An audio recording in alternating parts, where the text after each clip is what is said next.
지난 1968년 울진 삼척의 무장공비 침투로 일가족 5명이 잔혹하게 숨진 사건이 있었습니다. 일가족을 잃고 고통 속에서 살다가 생을 마감한 피해자의 아들이 북한과 김정은 국무위원장을 상대로 손해배상 청구 소송을 제기했습니다.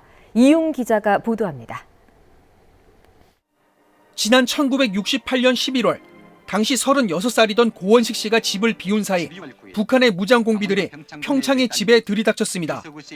집에 있던 60대 부모와 아내, 6살과 2살 배기 딸 등 5명이 무참히 살해당했습니다.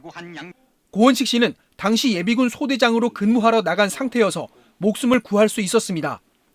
고 씨는 이후에 새 가정을 꾸리고 삼척에 옮겨와 생계를 이어나갔지만 일가족이 참혹하고 잔인하게 살해됐다는 슬픈 기억과 함께 살다가 지난 2006년 고인이 됐습니다. 휴전 상황에서 북한이 저지른 불법 행위로 정신적인 고통을 겪어야 했던 아버지 고원식 씨의 피해 회복을 위해 아들이 나섰습니다. 북한과 김정은 국무위원장을 상대로 아버지 가족들의 사망에 따른 위자료를 배상하라는 소송을 제기했습니다.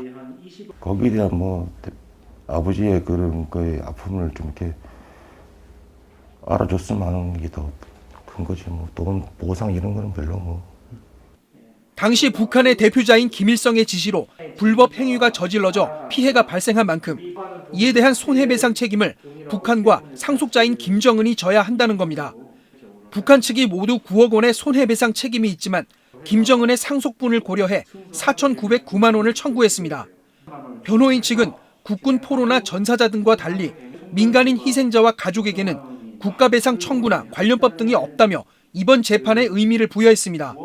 북한 쪽에 의해서 피해를 보셨기 때문에 법리적으로 국가유공자 등록이 된다거나 아니면 어떤 법률에 근거해서 보상을 받을 방법이 없습니다. 그래서 이 지역에는 이런 분들이 많고 승소할 경우 손해배상액은 국내 방송사와 출판사들이 북한의 영상자료를 확보하기 위해 냈다가 공탁된 저작권료에서 강제 집행할 수 있다는 게 변호인의 설명입니다.